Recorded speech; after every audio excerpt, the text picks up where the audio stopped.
Bien, buenas noches. Mi nombre es Mauricio Gutiérrez. Ustedes me han conocido a través de los correos electrónicos que les he enviado y recordándoles pues a lo que va ingresando también por favor mantener el micrófono apagado para no interrumpir el desarrollo de la misma. Les decía, mi nombre es Mauricio Gutiérrez, soy su tutor para la materia de ciencias sociales. Estudiando el último año de la carrera de licenciatura en Ciencias Jurídicas de la Universidad de El Salvador. A continuación, pues vamos a hablar acerca de este tema que se nos ha asignado para ahora para apoyarlos en todo su proceso hacia el examen de nuevo ingreso, ¿verdad? Esperamos que con estas tutorías y con el esfuerzo que ustedes vayan poniendo, pues lo puedan pasar sin ningún problema, ¿verdad? Todo depende de la dedicación también que nosotros le dediquemos, que nosotros le pongamos. Así que bueno, antes de iniciar, vamos a ver cuál es el contenido del presente. Principalmente el preámbulo, ¿verdad? Es necesario en este preámbulo hablar o aclarar algunos conceptos, o por lo menos homologar algunos conceptos que probablemente ya han visto anteriormente en bachillerato, en los estudios que estén realizando, ¿verdad? Sin embargo, pues vamos a delimitar también el espacio, ¿verdad? La delimitación histórica en el sentido espacio-tiempo, en relación a qué vamos a hablar. La limitación temporal. Luego vamos con los orígenes de la desigualdad en El Salvador. Este contiene 4 diferentes temas, que son los orígenes del pueblo salvadoreño, la etapa colonial, descubrimiento y conquista, la colonia, y para pasar al tercer tema, que sería las raíces económicas de la desigualdad, proceso de independencia, la Federación Centroamericana de la República, la agudización de la desigualdad y el conflicto social, y conclusiones. Entonces, tenemos que en la delimitación temporal estaríamos hablando que para abordar este tema de la desigualdad, la delimitación temporal empezaríamos con la etapa incluso de la prehistoria, de la precolombina. Esto lo vamos a pasar rápido, ¿verdad? Sino que es solo para situarnos, pasando por el periodo del desarrollo de la cultura maya, la colonización, luego el asentamiento de la colonia en Latinoamérica y específicamente en El Salvador, y la agudización que se da acerca de los conflictos preindependentistas y postindependentistas, ¿verdad? Estamos hablando de todos los conflictos que se dieron a través de las contradicciones que se dieron entre los liberales y conservadores. Para finalizar, el siguiente periodo que vamos a ver, o el último, digamos, que sería la parte del siglo XX hasta la década de los 70.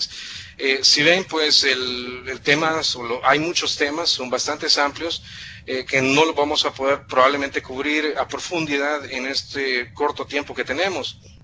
Sin embargo, espero poder aportarles elementos que les va a servir para su examen, no solo para su examen de admisión, sino que también para su desarrollo en las diferentes carreras que hayan escogido, no necesariamente que hayan escogido en ciencias humanidades o en ciencias sociales, ¿verdad? Entonces, el método con el cual vamos a nosotros abordar cada uno de estos temas es el materialismo histórico y el materialismo dialéctico. Estos son métodos que nos proporciona la filosofía y de la cual muchas ciencias sociales hacen uso para la interpretación de la realidad. En términos generales, podemos hablar que el materialismo histórico comprende los cambios históricos y culturales de una sociedad históricamente determinada, y que estos cambios son el resultado de las condiciones materiales de vida. Es decir, que no es, o bueno, se resume en un aforismo que es muy importante, que habla y nos dice lo siguiente: no es la conciencia lo que determina la vida, sino la que determina la conciencia. Es decir, que la realidad social o la realidad en la que cada individuo o cada sociedad se desarrolla es la que va a determinar su conducta y sus cambios. Por otro lado, el materialismo dialéctico tiene sus orígenes en la filosofía idealista alemana. específicamente el señor Hegel, ya lo vamos a ver más adelante, una breve... Vamos a hablar brevemente de esto, ¿verdad? Y nos dice que se fundamenta en el reconocimiento de la materia y en el mundo real. Es decir, que siempre que la materia se encuentre ahí, esta va a tener su explicación y nos va a estar, digamos, determinando la forma en que nosotros nos vamos a comportar al respecto. Claro, estos no son conceptos y estamos conscientes, ¿verdad?, que no son para desarrollar 5 minutos. Sin embargo, para que les quede a ustedes, para que sepan qué tipo de métodos que vamos a tratar de hacer este abordaje. También vamos a aclarar qué es la desigualdad e igualdad, ¿verdad? Y pues la igualdad dentro de nuestro marco constitucional, esto dentro del preámbulo, ¿verdad? Ahora, vamos a hablar de esto, ya lo dijimos, acerca de los orígenes de la desigualdad, de los orígenes del pueblo salvadoreño, etcétera, ¿verdad? Ya les hice un repaso acerca de lo que vamos a ir. Entonces, hablamos de que la delimitación temporal, como ya les dije, desde las culturas pre-mayas hasta aproximadamente el 1970, ¿verdad? Que es cuando finalmente el conflicto social se va agudizando producto de todos esos hechos, porque es muy importante que tengan en claro o que tengan claro lo siguiente: los hechos históricos no son hechos aislados, es decir, cada suceso que haya pasado en nuestras sociedades no son hechos aislados que no dependen de nadie. Al contrario, cada hecho influye en un hecho posterior o incluso puede influir en un hecho anterior, ¿verdad? Es una especie de determinación de los sucesos. Entonces, la forma en la que todos estos sucesos, todos estos hechos van conectados, ¿y cómo los vamos a conectar? A través del materialismo histórico, ¿verdad? Solo les digo esto porque probablemente si ustedes ya han hecho algún examen de los que están ahí, bueno, no son exámenes, son como unas pruebas controles nada más, probablemente ya hayan visto que las preguntas son bastante similares o tienen que ver con estos temas. Ahora, les decía, sí, el método materialismo dialéctico se fundamenta en este señor, George Wilhelm Hegel. Este es el principal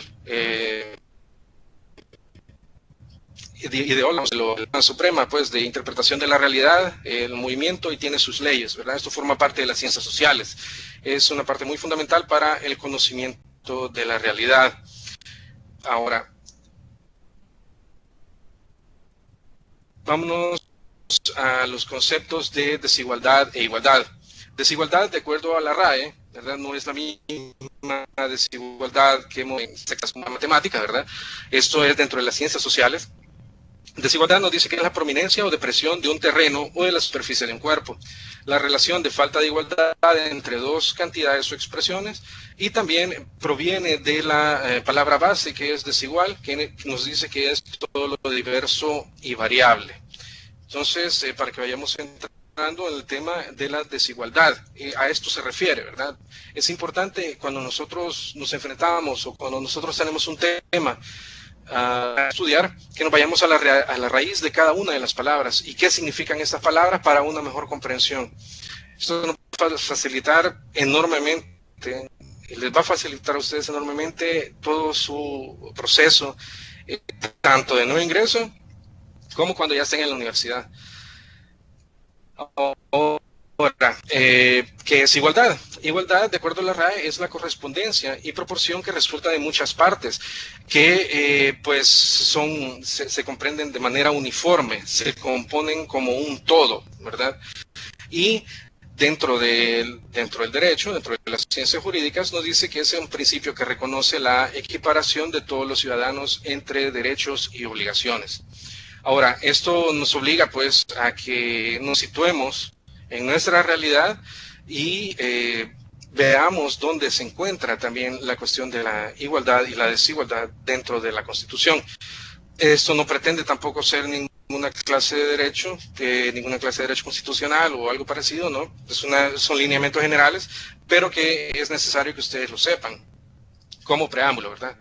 Entonces, tenemos que este principio de igualdad se encuentra, como les decía, regulado en nuestra Constitución, siendo que la Constitución es nuestra norma suprema, es la norma máxima de la cual se desprenden todos los demás reglamentos, leyes, normativas y todo lo que, digamos, controla la igualdad, en este caso en nuestro país, ¿verdad? Se pueden encontrar los principios de igualdad, ya sea escritos o innominados, es decir, no necesariamente tiene que decir es igualdad X cosa o es desigualdad tal cosa, no. Esto se viene a interpretar de acuerdo a la lectura de la Constitución, pero como les decía, no es una clase de derecho, es únicamente para darle lineamientos generales acerca de qué es desigualdad y qué debemos entender al respecto. Entramos en el artículo 1, ¿verdad? Si alguien en algún momento quiere participar, pues eso es otra cosa muy importante, voy a hacer un paréntesis. Al final de toda la exposición va a haber una parte de preguntas y respuestas, así que ustedes si tienen alguna duda con lo que estamos o con lo que estoy hablando, por favor anótela y al final vamos a dar un tiempo para ir despejando cada una de las dudas. Me dice Briseida de que se escucha cortado, ¿verdad? Entonces, no sé si los demás tienen el mismo problema. Si me están escuchando cortado, por favor escríbanlo en el chat.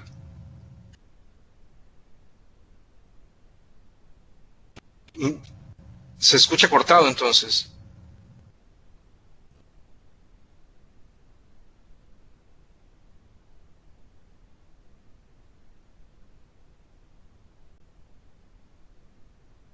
Bien, gracias por retroalimentarme.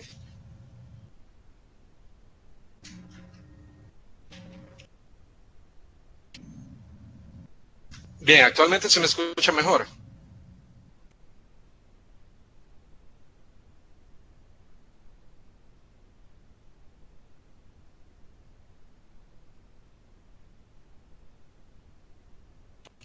Bien, ahorita debería de escucharse mucho mejor ya.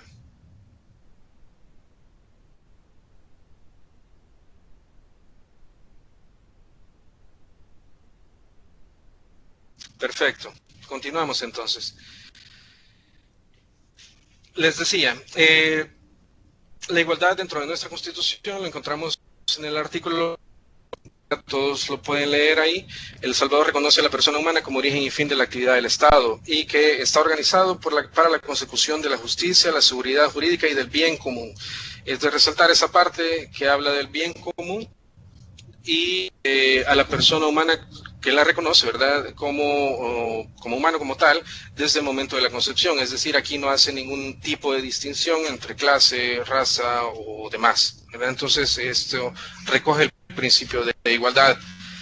También lo podemos encontrar en el artículo número 2 de la Constitución, donde dice que toda la persona tiene derecho a la vida, integridad física, etc. En el artículo 3 también, esto para darnos un marco general de dónde estamos situados y dónde se encuentra definida la igualdad en nuestra Constitución. Ahora, pues para ir abordando ya el tema, vamos a concluir ¿verdad? Que dice, y dentro de algunas conclusiones podemos sacar que el principio de igualdad, como les decía, está contenido dentro de nuestra Constitución, ya está garantizado y por ende pues es lo que la sociedad aspira a llegar a ser. Esto no es perfecto, nunca va a ser perfecto, sin embargo son reglas o lineamientos los cuales son aspiraciones que tenemos como sociedad y que tenemos que seguir por lo mismo, ¿verdad? Las sociedades pues son dinámicas y tienen sus propias contradicciones, como ya vamos a ver. Ahora, para entrar directamente al tema de los orígenes de la desigualdad en El Salvador, tomamos como base diferentes fuentes, ¿verdad? Principalmente pues este libro de Roque Dalton que se llama El Salvador, monografía, recomendado para que ustedes lo puedan ver, leer. Tiene muchas fuentes también, que es un estudio prácticamente de los orígenes del pueblo salvadoreño y pues específicamente los orígenes de la desigualdad. Nos dice que en los orígenes del pueblo salvadoreño muchas veces es difícil determinar un origen histórico, ¿verdad? Sin embargo, se clasifican en tres grupos principales. El primer grupo es el denominado pre-maya. De este grupo se conoce pues muy poco, ya que algunos vestigios nada más, que de acuerdo a historiadores como el mismo Roque Dalton, ¿verdad? Larín y demás, nos dice que se encuentran algunos vestigios de poblaciones pre-mayas que se extinguieron de acuerdo, pues debido a cataclismos, erupciones volcánicas, terremotos y demás, nada diferente a lo que vivimos actualmente, ¿verdad? Ahora, después de esto, pues, nos vamos al segundo periodo, que es el más clásico, conocido, lo vemos en los libros de texto y en los programas de estudio, pues el grupo maya, que se estableció alrededor del siglo I y que abandonaron el territorio aproximadamente en el siglo VII. Esto, pues, como todos sabemos, en la cuestión del periodo del descubrimiento y conquista, y muchas enfermedades también que fueron víctimas nuestros pueblos originarios. Ahora, el tercer periodo, estamos hablando del grupo Nahua, ya más cercano. Este grupo Nahua es conformado inicialmente por inmigraciones toltecas, aztecas, en tiempos no lejanos a la conquista española. Bueno, me están diciendo que sigue cortando. De acuerdo a lo que estoy viendo acá, pues ¿me pueden confirmar, por favor? Porque la conectividad me dice que está buena, la velocidad está bien, entonces no sé si será un problema de internet. Ok, estamos bien entonces. Bien, continuamos. El grupo Nahua está formado principalmente como les decía, por inmigrantes toltecas y aztecas, y se posicionaron en todo este territorio, ¿verdad? Lo que se denominó el señorío de Cuscatlán, donde vienen los pipiles, la parte norte de El Salvador, que abarca un poco la parte de Metapán, Chalatenango, Cabañas, ¿verdad? Está para el grupo Chorti y el Principado Lenca. Estos, digamos, que serían los tres grupos principales que habitaron en este periodo. Sin embargo, pues no fueron los únicos, ¿verdad? Muchos grupos o pueblos originarios pues fueron bastante diversos, pero digamos que estos serían los principales. Ahora, nos dice pues de que encontramos en los estudios que había ya una organización. Estamos hablando de una organización ya sea político, administrativa, que le permitía, por un lado, a los gobernantes, por un lado a los gobernantes y por otro lado a los gobernados. Entonces, por consiguiente, si hablamos de una organización y división política, como lo vimos en el mapa anteriormente, podemos afirmar que estos grupos originarios ya contaban con una sociedad constituida por clases sociales. No las mismas clases que conocemos en este momento, sin embargo, se definían dos o tres grupos que estaban bien marcados aproximadamente. Entonces, el simple hecho de que tengamos una división de este tipo, donde un grupo está sometiendo a otro, pues ya nos habla de algún tipo de desigualdad. No la desigualdad como la que nosotros conocemos. Ahora, como les decía, pues el sistema de clases dentro de la organización política pipil estaban los siguientes: los nobles, los comerciantes, y en el otro segmento estaban los plebeyos y esclavos. Estos esclavos pues eran diferentes, tenían diferentes, digamos, formas de que uno pudiera llegar a ser esclavo, ya sea a través de un sometimiento de una tribu hacia otra o de una etnia hacia otra, o también de forma voluntaria, ¿verdad? En la forma en la que se demuestra estas desigualdades, o digamos, la ideología o los intereses de una clase dominante sobre otra, es a través de las leyes. En este caso, pues las leyes son muy importantes, y estas eran parte de la cultura pipil. Tenemos que entre este tipo de legislación que tenían, estamos hablando de la pena de muerte, y pues vemos que el por qué o las penas eran impuestas de una manera pues bastante brutal, digámoslo así, en cierta forma, ¿verdad? Por cuestiones que no, quizás para nuestros tiempos serían algo impensables, ya sea por despreciar los sacrificios a los dioses, por tener relaciones carnales con una mujer ajena, familiares, violadores, ladrones y los mentirosos, ¿verdad? Bueno, esos muchas veces no eran sometidos a la pena de muerte, pero sí eran azotados. Ahora, uno de los principales momentos históricos donde inicia la verdadera desigualdad, ¿verdad? Los orígenes, una de las principales raíces de las desigualdades en nuestro país, se dio, pues como todos ya sabemos, en la etapa colonial, en el descubrimiento y conquista, ¿verdad?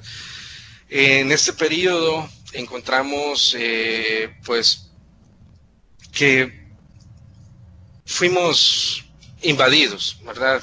Fuimos invadidos, ya hemos hablado, bueno, ya se han desarrollado mucho tiempo en los programas de estudio este tema, ¿verdad? No es mi intención ahondar en esto, sin embargo, pues sí es de resaltar que en este periodo es donde mayor desigualdad, donde se siembra la desigualdad aquí en nuestro país.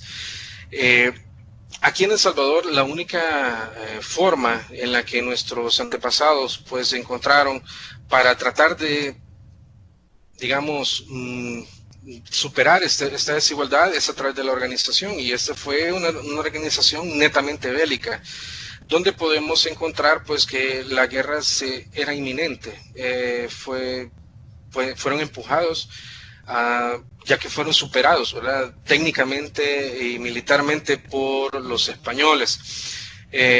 Uno de los, digamos, los más grandes logros que pudieron hacer nuestros antepasados fue esta batalla de Acaxual, relatada por Pedro Alvarado, que fue el que conquistó estas tierras. Esta batalla pues nos habla acerca de la forma en que nuestros antepasados se organizaban y cómo ellos pues pudieron repeler hasta cierto punto al invasor español. Aquí pues Pedro Alvarado en 1524 resultó gravemente herido de una pierna, se retrata en este mosaico que está acá, ¿verdad? Se los dejo como tema para que ustedes lo puedan estudiar y que vean pues que nuestro pueblo pues siempre ha tenido como que ese espíritu de lucha, ¿verdad? Ahora, vamos a pasar rápido al periodo de la colonia, y es aquí pues como se introdujeron nuevos tipos de cultivos. Aparte de los tradicionales, ya las poblaciones indígenas estaban prácticamente sometidas no solo políticamente, militarmente y también pues religiosamente, ¿verdad? Aquí se hizo una transculturización. Eso es un concepto muy importante que ustedes deberían de investigar un poco más acerca de la transculturización, que se hizo de una forma impuesta. Sin embargo, pues podemos decir que en líneas generales la sociedad española, la sociedad en la colonia tuvo las siguientes características. Como les decía, principalmente se introdujeron nuevos tipos de cultivo, se introdujeron nuevos métodos e instrumentos de producción, como el arado, las bestias de carga y demás. Anteriormente no se utilizaba esto, y pues se establecieron formas españolas de propiedad de tierra. Esto es muy importante, ya que esto marca la destrucción el apoderamiento de parte de los españoles de las tierras comunales que eran propiedad de los indígenas, ¿verdad? Se instauraron los primeros latifundios. Latifundios, probablemente muchos ya sabrán, pues son el origen de lo que se conoció mucho tiempo después como las haciendas, y dentro de estas haciendas se instauraron un sistema de clases también. Este sistema de clases, como les decía, siempre que hay un sistema de clases es porque es un reflejo de algún tipo de desigualdad, y este es el siguiente tipo, o el siguiente esquema que tenía en relación al sistema de clases. Primero, la patronal, que era el hacendado o dueño, generalmente peninsular, o sea, español, La clase media eran capataces, empleados o capellanes, muchos de ellos criollos o incluso ladinos o indígenas, ¿verdad? La clase de pequeños campesinos sin tierra, que eran arrendatarios, que eran quienes, digamos, arrendaban o rentaban una parte de la tierra para explotación, ya sea para terceros o para consumo propio. Y finalmente, pues los trabajadores del campo, ¿verdad? Ellos pues no poseían tierras, no poseían ningún tipo de medio de producción y tampoco pues, y mucho menos, ¿verdad? Algún tipo de capital, ya que la moneda como tal pues era exclusiva de cada una de las haciendas. No había un tipo de moneda como tal, o un tipo de cambio como tal, como el que se conoce actualmente, ¿verdad? Entonces, fuera de la hacienda también había otra distribución u otro tipo de estratificación social, ¿verdad? Lo tenemos acá. Tenemos a los españoles como, digamos, en la cúspide de esta pirámide, que era la clase alta conformada por los encomenderos. Los encomenderos eran aquellos que la corona o tenían algún poder de la corona y ejercían algún tipo de señorío sobre estas tierras. Los criollos, que era la clase media, que eran hijos de españoles nacidos en tierras americanas, indios y mulatos, ya la clase baja, mestizos repartidos pues entre clase baja y clase media, y la población negra, ¿verdad? Esta población negra que fue traída por los españoles a estas tierras también formaba parte de este mismo sistema de clases. Entonces podemos ver pues que aquí a partir de este momento pues ya existía un sistema desigual, ¿verdad? Para concluir este tema pues tenemos como primera conclusión que en la región ya existía un sistema de clases previo a la invasión española. También los españoles, a base de la fuerza bélica, sometieron a los pobladores originarios, haciéndoles adoptar un sistema político, económico y social que únicamente favorecía a sus propios intereses en detrimento de las demás clases o razas. Y como una cuestión medianamente positiva que podemos decir es de que uno de los avances que traería la colonización fue la introducción de mejores técnicas para el cultivo de la tierra. Sin embargo, pues cabe aclarar que las ganancias no iban y ni se quedaban ni por cerca dentro de la clase que trabajaba la tierra, sino que eran producto o eran digamos, vistos como propiedad de los españoles, ¿verdad? O los peninsulares o los dueños de la tierra. Y podemos afirmar también que existió una raza negra en El Salvador. Eso ya hay muchos estudios al respecto. Esta raza fue absorbida por las demás razas, ¿verdad? Se diluyó o fue diezmada. Pues la población aproximadamente, de acuerdo a los historiadores, andaban entre 5.000 a 10.000 personas de raza negra, pero esta pues fue absorbida por las demás razas que están ahí.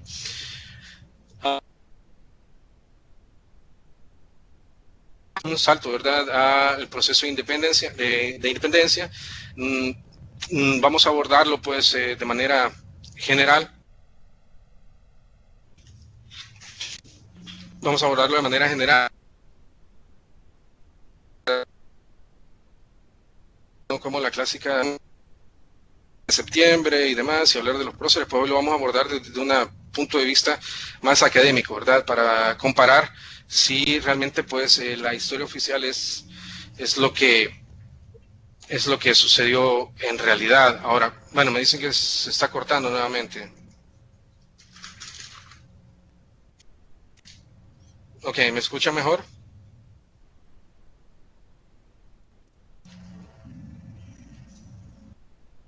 Bien, continuamos entonces. Ahora, dentro del proceso de independencia es importante resaltar de que en algunos puntos la historia oficial únicamente nos ha hablado de las gestas y las grandes luchas que se dieron, ¿verdad?, de parte de los próceres, en detrimento también de otras figuras, ¿verdad?, como por ejemplo María Feliciana de los Ángeles y Manuela Miranda, que fueron mujeres que también aportaron mucho a este proceso de independencia. Así como estas personas, pues estas mujeres que participaron en estos hechos, así hay muchos personajes que la historia oficial ha olvidado. Tratamos en este caso pues únicamente de destacar algunos hechos probados, ¿verdad?, por diferentes autores, entre ellos, si ustedes tienen la curiosidad de escucharlos o de leerlos, sería bueno, Humberto Velázquez, y recientemente un historiador muy bueno, pues Carlos Cañas Dinarte, que es un historiador salvadoreño que nos habla acerca de todo este proceso de independencia y los mitos que se construyeron alrededor de esta. Ahora, es muy ¿Podría importante repetir los dos autores, por favor? Sí, claro que sí. Carlos Cañas Dinarte y Humberto Vázquez. Esos solo son algunos, ¿verdad? Muchas gracias. Bueno. Bueno, también les remito nuevamente a este libro de Roque Dalton que se llama Monografías, ¿verdad?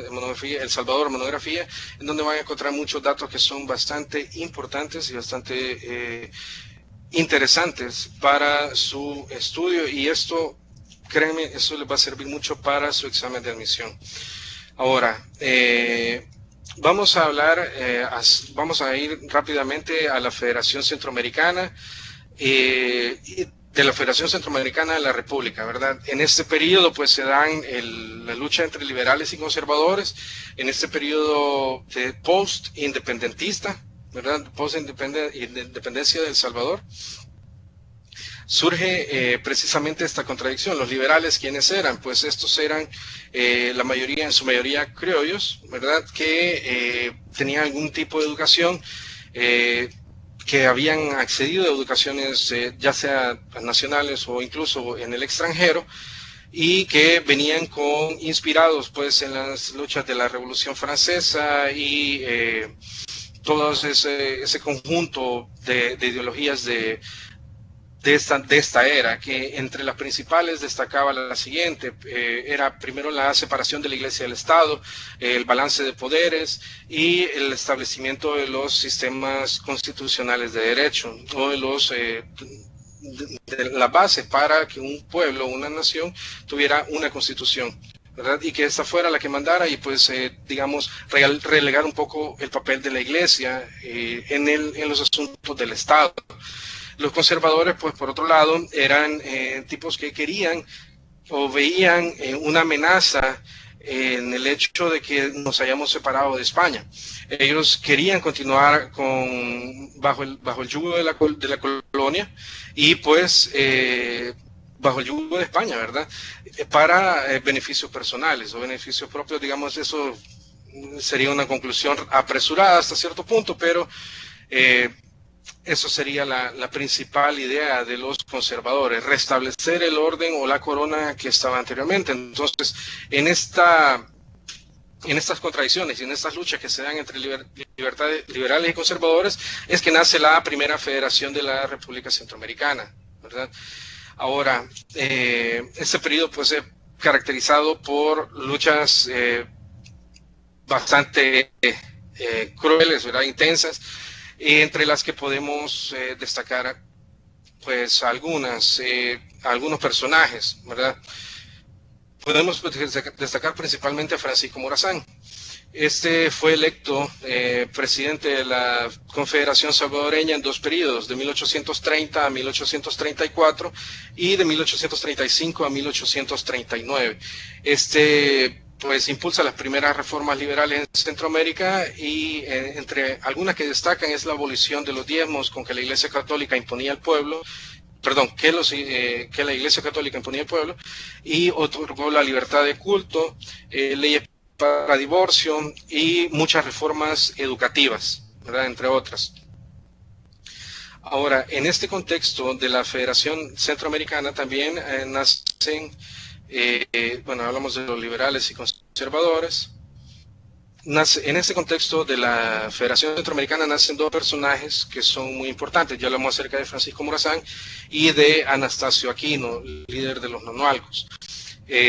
En este caso, pues Anastasio Aquino, como representante o como un líder nato de la comunidad indígena de los Nonualcos aquí en la zona de La Paz, pues él intentó establecer un gobierno autónomo para la población indígena, ¿verdad? Sin embargo, pues lamentablemente fue aplastado, ¿verdad?, por el gobierno en turno en ese caso.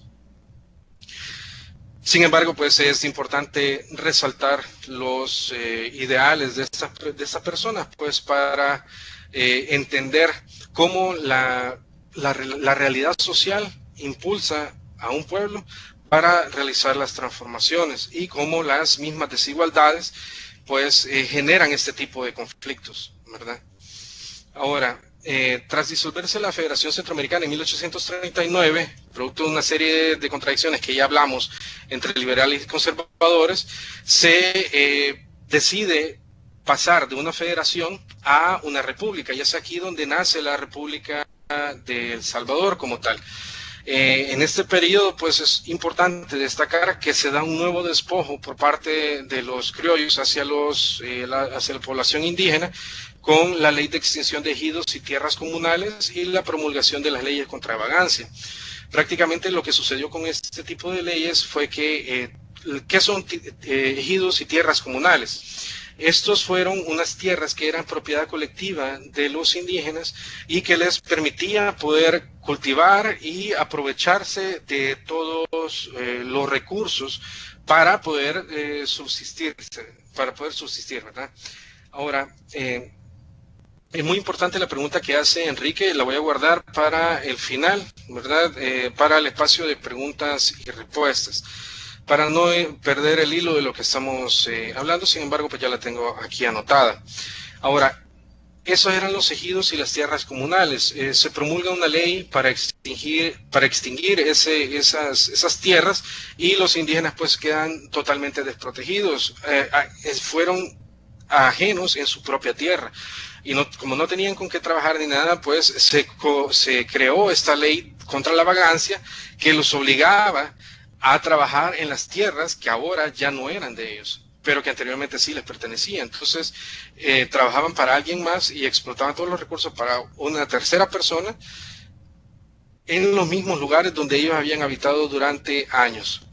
Entonces, dentro de este contexto, ¿verdad?, llegamos hasta 1932, que, digamos, desemboca todo este tipo de contradicciones entre la población indígena, todo el despojo histórico que hemos venido viendo desde la época de la conquista hasta ese momento, y estalla pues en la revolución de 1932, que fue un levantamiento indígena de grandes magnitudes en todo el país, pues, y también como resultados lamentables, donde prácticamente la población indígena fue diezmada, ¿verdad?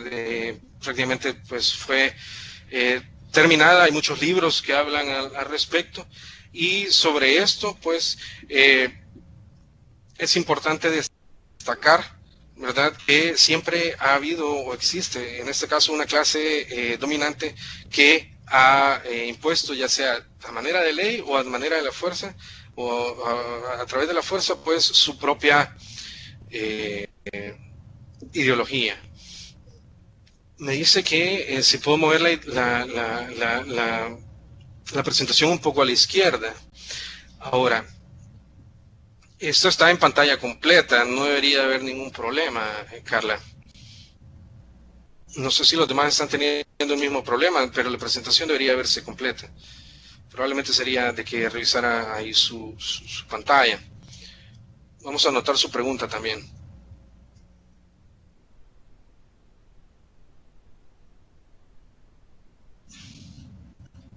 Muy buena pregunta, por cierto, Carla. Bien.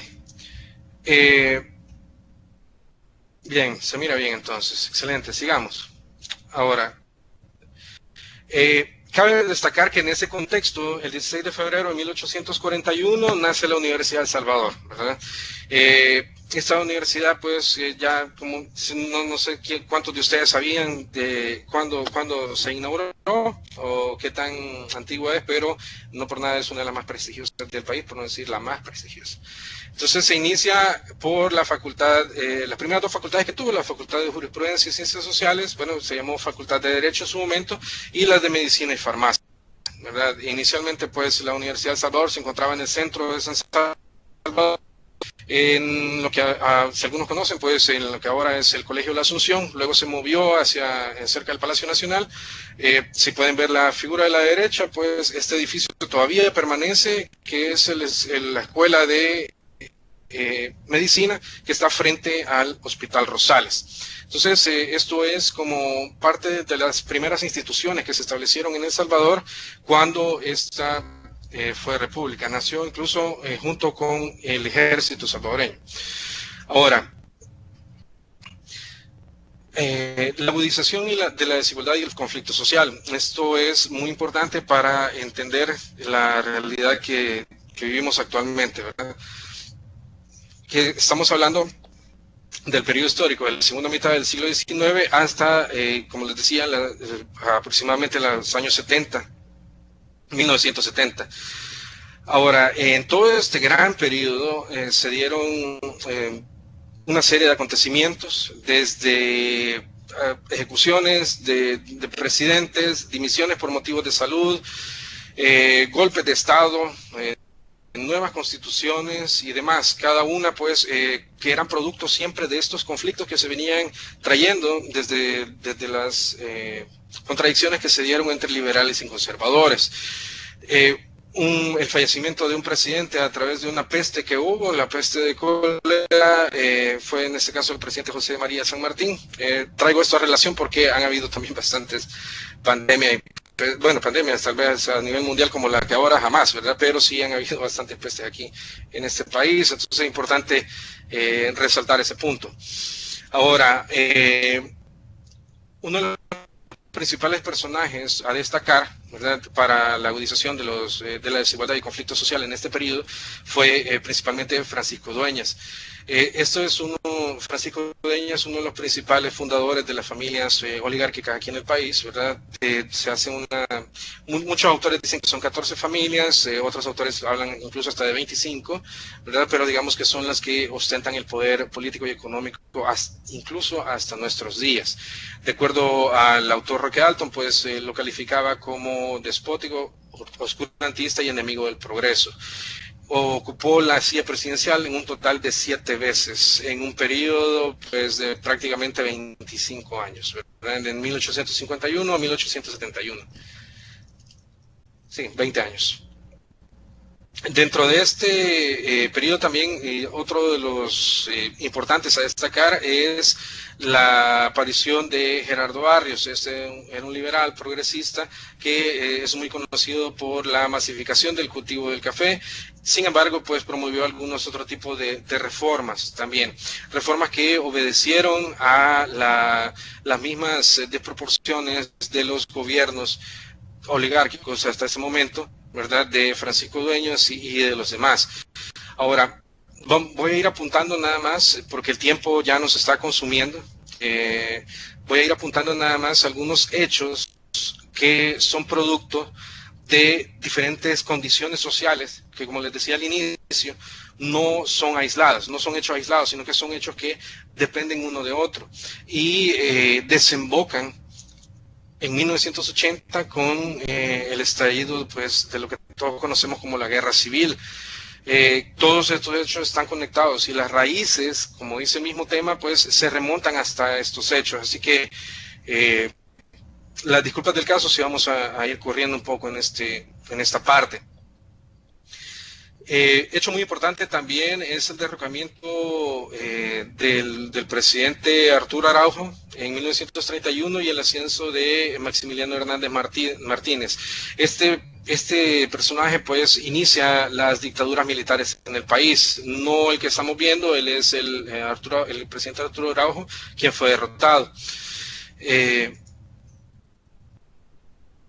Lo que mencionaba, la masacre indígena de 1932, llevada aparte por la dictadura de Martínez, ejecutada en todo el país como forma de contener la inminente insurrección debido a todo ese descontento histórico que tenía, pues en este caso, las clases más desfavorecidas. Esta foto, pues, es de uno de los líderes, Francisco Sánchez, en Armenia, ¿verdad? Ahí fue donde fue ejecutado. También hay otros líderes como Feliciano Ama, y pues incluso el mismo Facundo Martí, y los primeros mártires universitarios que murieron con Facundo Martí, que fueron Luna y Zapata. Ahora, otro hecho importante de esa época también es la huelga de brazos caídos, que derrocara finalmente al presidente Hernández Martínez en 1944. Esta huelga de brazos caídos fue impulsada principalmente por estudiantes de la Universidad de El Salvador, específicamente de la Asamblea General de Estudiantes Universitarios, ¿verdad? La GEUS, esta organización, pues existió durante un buen tiempo y tenía bastante incidencia nacional hasta el punto de derrocar a un presidente.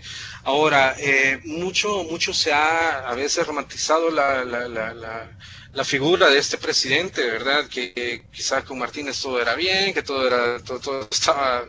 Pues no, los datos históricos y los hechos históricos nos dicen totalmente lo contrario. Pues cerró muchas escuelas, cerró hospitales y entre otras cosas, ¿verdad? Aparte de las masacres y uno de los primeros grandes genocidios que se dio en Latinoamérica fue por culpa del señor. Bien, se nos acabó un poco el tiempo, pero vamos a ir corriendo. Otro de los momentos importantes que es necesario destacar es la denominada Guerra del Fútbol, o la Guerra de las 100 Horas. Es un conflicto que se dio entre Honduras y El Salvador en el año de 1969, y pues se dio a raíz de problemas netamente o contradicciones netamente económicas y políticas entre los sectores dominantes entre Honduras y El Salvador. Esto no fue una guerra de pueblos, sino que fue una guerra netamente económica. Es muy importante hablar de este periodo precisamente porque aquí también se da un quiebre en la historia política de El Salvador. Se agudiza o se recrudece las dictaduras militares, y dentro de las izquierdas pues se da también una división que probablemente lo vamos a abordar en algún tema, ¿verdad? Más adelante se da una división muy importante donde empiezan a aparecer los diferentes movimientos sociales.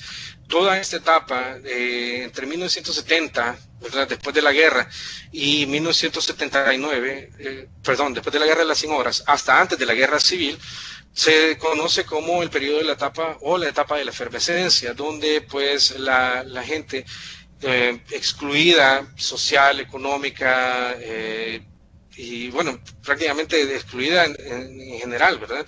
Se vio necesaria organizarse para la defensa de sus derechos ante las diferentes dictaduras militares que se dieron. Esto producto de fraudes electorales, producto de una serie de acontecimientos que digamos, su raíz principal es la falta de democracia. Eso es uno de los principales factores, la falta de democracia en las sociedades para la agudización de los conflictos sociales.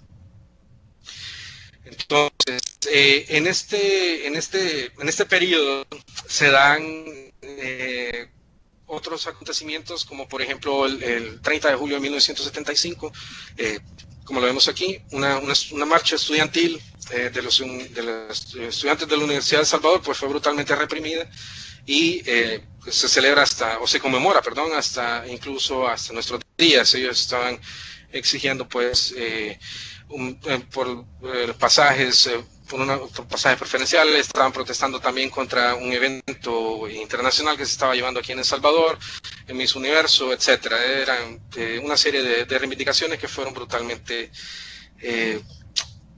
digamos, callados, ¿verdad? Fueron callados a través de la represión. Entre estos movimientos y estas separaciones que se dieron en esta época, pues encontramos el Bloque Popular Revolucionario, el movimiento estudiantil, como ya hablé, en este caso de estudiantes de secundaria, llamado MERS, el Frente de Acción Popular Unificado, esto era universitario, ¿verdad? En la Universidad de Salvador, más que todo en la Facultad de Medicina, la Liga Popular el 28 de febrero, el Frente Democrático Revolucionario, conformado por la Universidad de Salvador, la UCA, AGEUS, el STIS y diferentes sectores sociales. Entonces todo esto es la etapa de la agudización y la etapa de la efervescencia de los movimientos sociales, ¿verdad? Que vieron como única forma de garantizar o la única forma de pedir sus derechos el movimiento social, ¿verdad? Entonces, conclusiones, ¿verdad?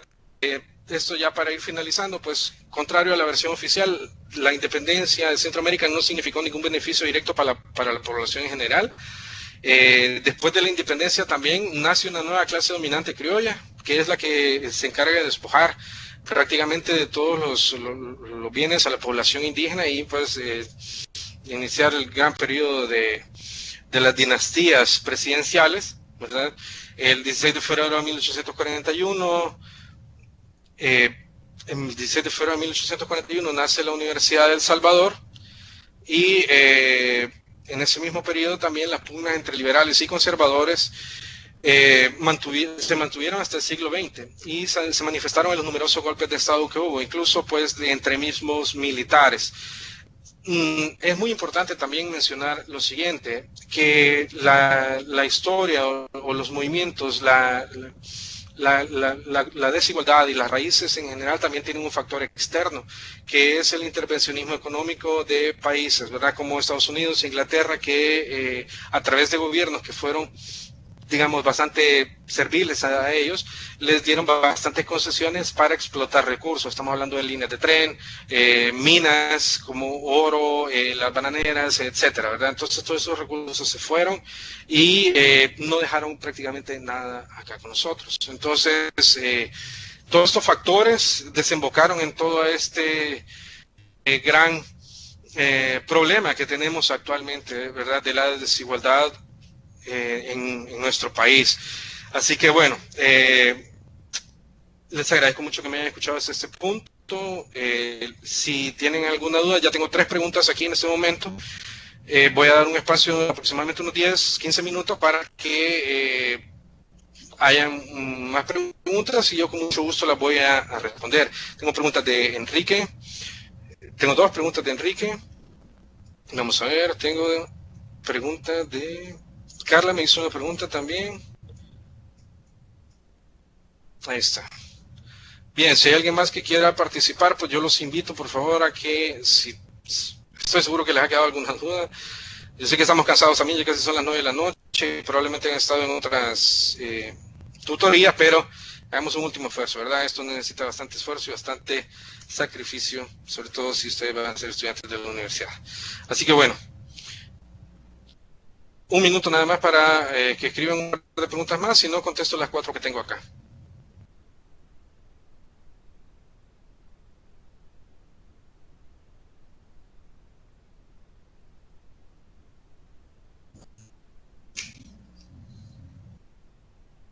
Susi Carvajal hace una pregunta. Muy buena pregunta.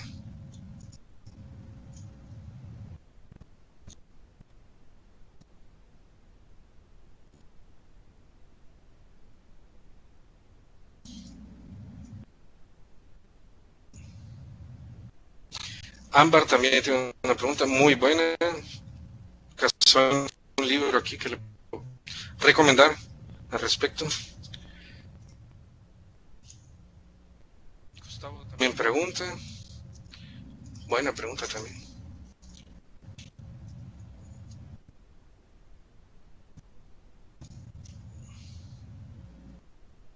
Tengo 1, 2, 3, 4, 5, 6 preguntas.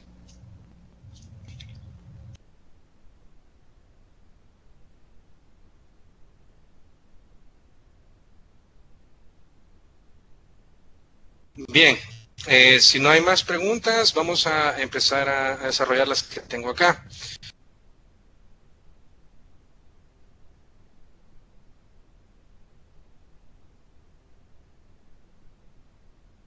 Bien, la primera pregunta nos dice que la Iglesia antes promovía la desigualdad o la igualdad. En ese sentido, anteriormente, antes de la Revolución Francesa, el Estado y la Iglesia eran una sola. Es decir, no existía Estado sin Iglesia. Sí, claro, perdón, Enrique, bueno, usted realice la pregunta ahí en el chat y yo la copio acá y con mucho gusto la despejo. Vamos a ver, antes de seguir con la respuesta, vamos a esperar esto. Bien, bien, bien.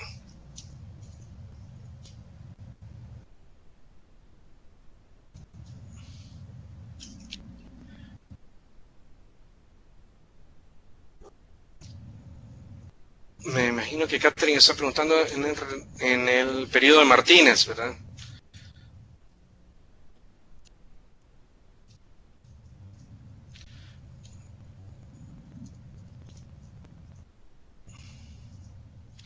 Bien, Enrique dice, los liberales y los conservadores, ¿qué?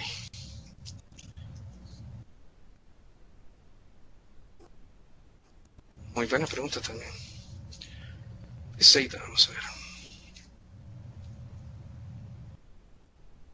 Batallas entre tribus, muy bien. Bien, yo creo que con estas preguntas que tenemos acá ya tenemos para hablar bastante. Vamos a tratar de resumirlo o de dar las respuestas más concretas y más claras posibles. Les agradezco mucho su participación. Bien, volvamos. Bueno, no tiene sueño. Muy bien.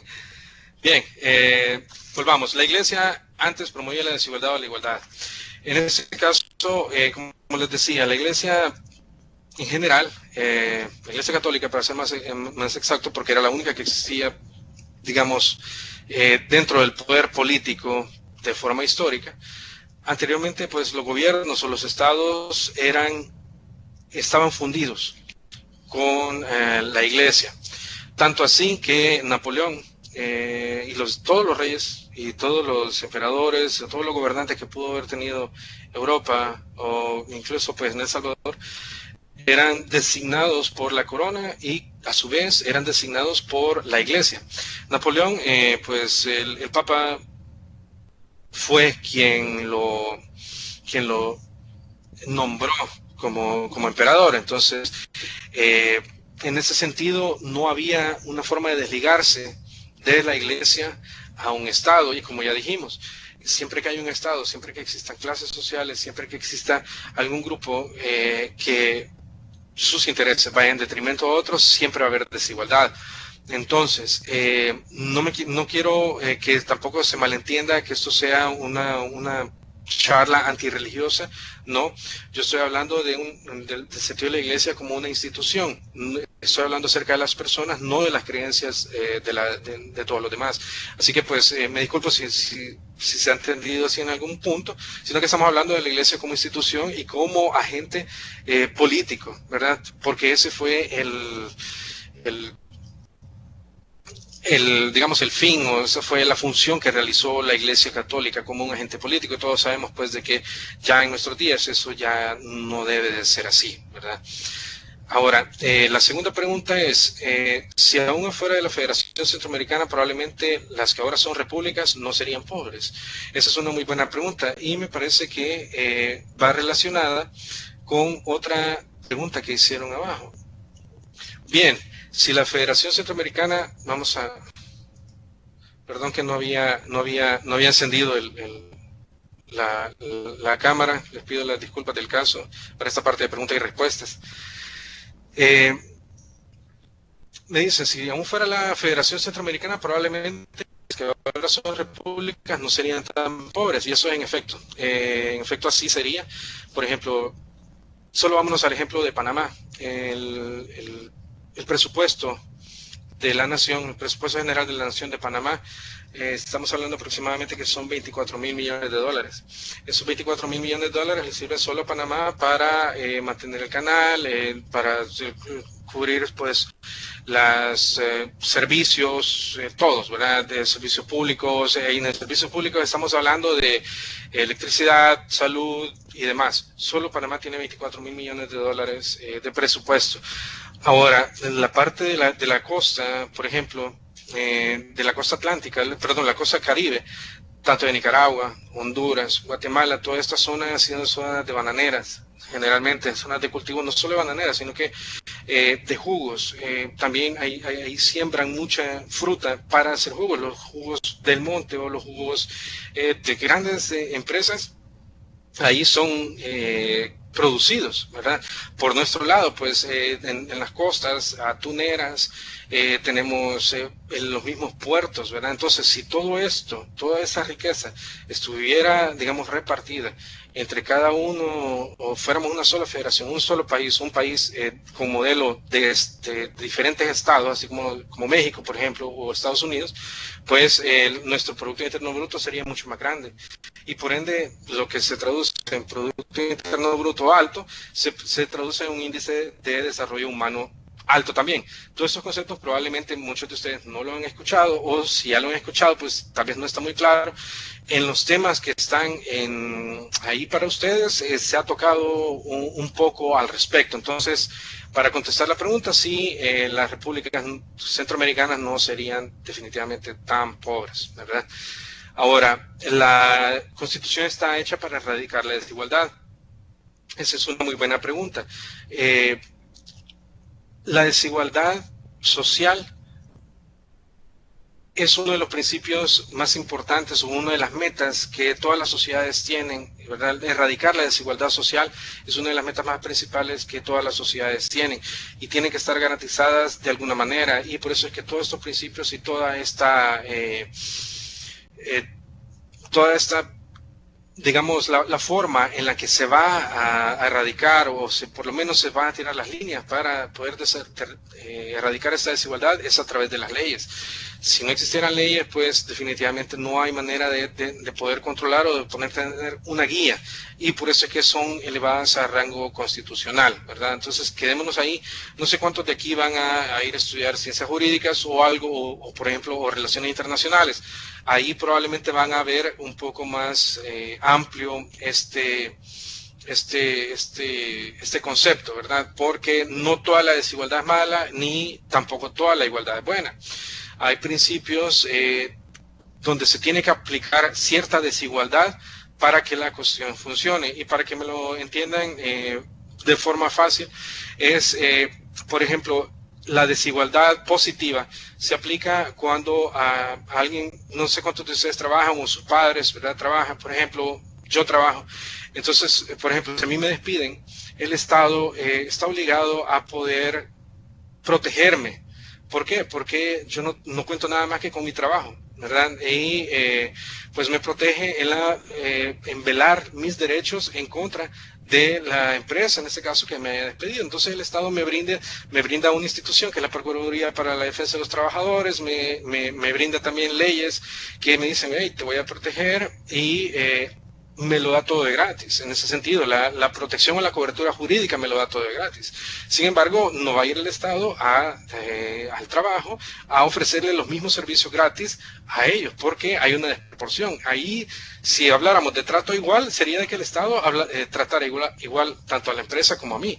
Pero hay un trato desigual positivo en el sentido de mi persona, porque yo no cuento con los medios necesarios. Entonces, la Constitución está hecha para erradicar la desigualdad, sí. ¿Es la desigualdad, toda desigualdad mala o negativa? No. ¿Y es toda igualdad positiva? Tampoco, ¿verdad? Entonces hay que tener un poco más amplio los conceptos. Ahora, la otra pregunta, ¿las mujeres eran más excluidas en la época de la colonización? Definitivamente.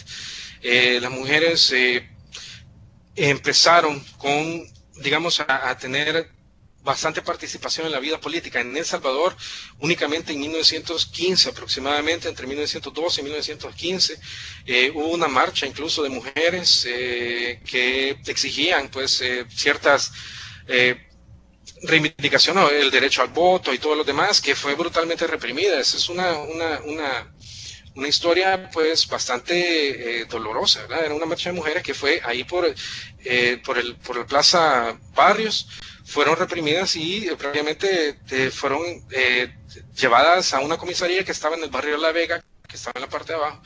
Todo eso, si están interesados en este tema, yo les voy hay un libro, que lo tengo aquí por cierto, se llama Historia de Mujeres, Mujeres de Historia en El Salvador. Es de Josefina Villegas Guillén. Este libro, no sé si lo pueden ver. Bueno, espero que lo estén viendo. Este libro, les decía, se llama Historia de Mujeres, Mujeres de Historia en El Salvador. Es de la Dirección Nacional de Investigaciones en Cultura y Arte de la Presidencia, y es de Josefina Villegas Guillén. Aquí pueden ustedes ahondar mucho en esos temas en cuanto a la desigualdad y a la forma que las mujeres fueron excluidas, política, económica, socialmente y en todo aspecto, ¿verdad? Y gracias a los movimientos pues, que se dieron a inicios del siglo pasado, pues que muchas de las ahora prácticamente ya no existe ningún tipo de desigualdad en el marco legal, ¿verdad? Sin embargo, hay muchas cosas que es necesario cambiar, pero eso ya es otro tema, ya es meternos en otro lío. Ahora, me dicen, bueno, eso contesta también la otra pregunta que nos hacía, que dice que a la mujer siempre se le vio de menos en esta época. Entonces, sí, ahí están las dos respuestas ya. El título del libro. El título del libro es Historias de Mujeres, Mujeres de Historia en El Salvador. Es de Josefa Villegas, así como se oye. Villegas, bueno, lo voy a escribir, se lo voy a poner en el chat. Historia de mujeres. Mujeres de Historia en El Salvador. Es de Josefa Villegas Guillén.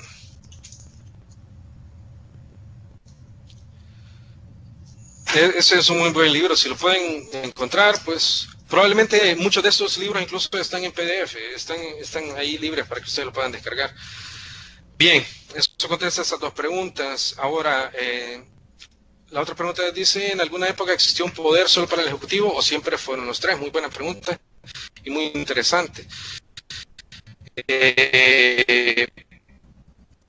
Muchas veces, en muchas épocas, ha existido un poder único para el Ejecutivo, y esto es lo que se conoce como una dictadura, ¿verdad? El periodo de dictaduras militares, iniciado con Martínez en 1931, a través de un golpe de Estado, es un claro ejemplo, ¿verdad? Donde el poder era concentrado en una sola persona, en este caso, pues, el presidente, que tenía poderes prácticamente plenipotenciarios. Plenipotenciario quiere decir eso, de que no necesita consultarle a nadie, no necesita tener ningún tipo de aprobación o desaprobación, es decir, no necesita de la democracia. Y eso es muy importante. Eso es muy importante saberlo y conocerlo, porque la historia, no solo en el país, sino que en todo el mundo, empezando desde lo más grande, desde la Segunda Guerra Mundial, ¿verdad?, que es el hecho más traumático para todo el planeta, ¿verdad? Nos habla que la concentración de poder en una sola persona y el culto a la personalidad nos lleva a la desgracia, ¿verdad? Probablemente en algún punto en algunos países sí progresaron hasta cierto punto, ¿verdad? O tuvieron avances económicos o científicos o técnicos, pero al final pues eso terminó en un desastre. Así que, bueno, vamos a ver. ¿Cuál es la razón por la que no dejamos de ser un país subdesarrollado? Definitivamente son muchos los factores. Factores políticos, factores económicos, factores también medioambientales, ¿verdad? Pero principalmente estamos hablando de corrupción. Y no solo de corrupción, el tema de la corrupción es muy importante, porque no es únicamente corrupción la que se da en el gobierno, sino que es una corrupción en general, ¿verdad? Como sociedad. Entonces, lo principal es la cuestión de la corrupción, el favoritismo, el amiguismo, que bueno, te doy esta plaza solo porque sos mi cuñado, mi primo, el papá del chucho de mi sobrina, o sea, lo que sea. Entonces, ese tipo de corrupción es la que nos atrasa. Y otro de los principales factores es factores educativos. El nivel de educación puede ser masificado, pero ¿qué pasa si esa educación no es de calidad? La educación tiene que ser de calidad, puede ser masificada, se han hecho varios intentos para hacer eso, ¿verdad? Ahora con este tema de la pandemia, pues la conectividad a internet es otro tema muy importante, los contenidos, ¿verdad? Ustedes tienen una gran ventaja que, bueno, mi generación vivió esa transición, ¿verdad? Pero yo todavía viví ese tiempo donde teníamos que ir a bibliotecas, ¿verdad? A bibliotecas para ir a consultar un libro. Ustedes tienen todo en Google, tienen todo en su teléfono, pues, y el acceso a la información es muy bueno. Entonces, la razón por la que no dejamos de ser un país desarrollado obedece a muchos factores económicos, internos y externos, pero principalmente en la educación. Ahí es de apostarse al desarrollo tecnológico, al desarrollo científico, y por ahí pues yo creo que podemos ir encontrando el camino. Es difícil, por cierto. Ahora, otra pregunta. En una época se transfería el poder entre familiares de las familias azucareras. Sí, definitivamente. Estamos hablando de la dinastía Quiñones Meléndez. Esto fue en la segunda mitad del siglo XIX. Incluso pues en el primer cuarto del siglo XX, ¿verdad? Habían prácticamente se sucedían entre familias la presidencia, pero al final era la misma familia la que tomaba las decisiones, la que tenía el control del país como tal. Cuando me dicen que por qué la educación fue cerrada, me imagino que fue en el periodo de Martínez, su pregunta, ¿verdad? En ese sentido, Martínez tenía una visión un poco diferente de lo que la gente común y corriente tenía acerca de la realidad. Él creía mucho en cuestiones, digámoslo así, espiritistas. Él creía en unas aguas azules, decía él. Estas aguas azules curaban todo mal y él tomaba unas aguas azules. Él hacía sus propios brebajes y demás. Entonces, él creía que no era necesaria la educación si teníamos este tipo de ciencia, como le llamaba él, ¿verdad? De ciencias, sí, un poco ocultas, como ustedes le quieren llamar. Pero sí, cerró muchas escuelas. Cerró hospitales también. Ahora en los programas, por ejemplo, hay una entrevista que eso está documentado, ¿verdad? Y eso lo pueden encontrar muy bien. Le preguntan que por qué la cerró, pues, y por qué no habían hospitales y demás, o por qué no le gustaba. Esa era la pregunta principal. ¿Por qué no quería que los niños anduvieran con zapatos? Porque eso es otra. Él promovía que la gente anduviera descalza, porque decía que el andar descalzo nos ponía más en contacto con la tierra y con estas fuerzas, ¿verdad? Con estos supuestos elementos que de alguna manera pues beneficiaban alguna energía al cuerpo. Entonces esas fueron una de las razones por las cuales fue cerrada algunos centros educativos en el país. Por cierto, Martínez murió apuñalado por su propio chofer en Honduras, ¿verdad? Un par de años después fueron muchas puñaladas las que le pusieron, porque pues ya prácticamente no lo soportaba. Ese es como un dato curioso, ya que hay incluso hasta poemas al respecto. Bien, los liberales y conservadores se puede decir que eran los partidos políticos de antes, sí. Sí, digamos que se puede decir que son las tendencias principales políticas que se manifestaban a través de diferentes partidos políticos. Se llamó Partido Laborista, Partido Nacionalista, etcétera. La verdad, cada uno tenía su tendencia, pero las principales choques ideológicos, así como ahora lo entendemos, entre izquierda y derecha, era entre liberales y conservadores. Ahora, muchos incluso ahora hablan de que ya se superó la cuestión de izquierda y derecha, pues y ya no es necesario. Entonces habría que darle bastante taller a eso y seguir ahondando en el tema, ¿verdad? Sí. Es bueno hablar o es correcto hablar que ya se superó ese tema, ¿verdad? Precisamente porque todos esos conflictos, todas esas contradicciones tienen sus orígenes en esa época. Los conservadores en aquel entonces vendrían siendo el equivalente a las personas que tienen un pensamiento de derecha, y los liberales vendrían siendo un poco equivalentes a lo que ahora se conoce como las personas que tienen un pensamiento de izquierda.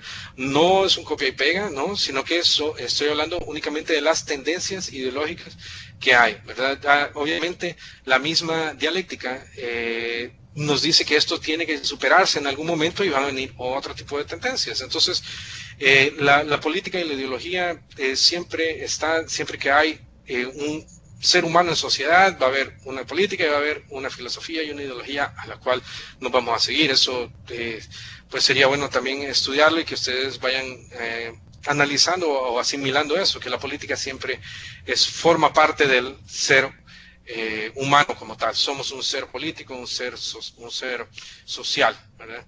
Así que bueno, por último, dice que ¿por qué se daban las batallas entre tribus? ¿Era para subir de estatus o clases o por qué?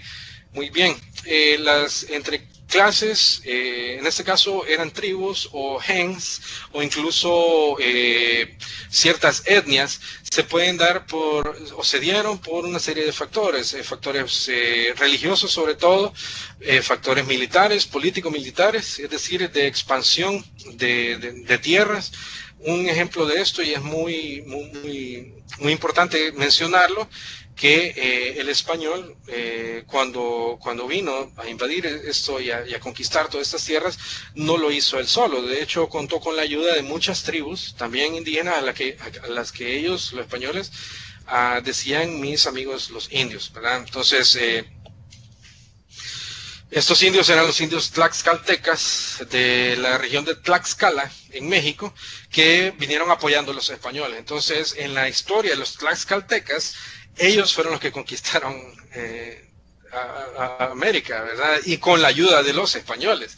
En la historia de los españoles, pues fueron los españoles quienes conquistaron con la ayuda de los indígenas. Entonces, se da por guerras de expansión, por guerras económicas, guerras, etcétera, ¿verdad? O incluso cuestiones étnicas.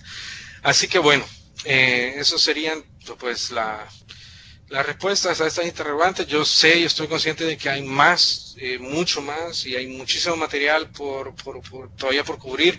Les pido disculpas si me he tomado un par de minutos después de esto, pero gracias a las preguntas, pues nos hemos extendido.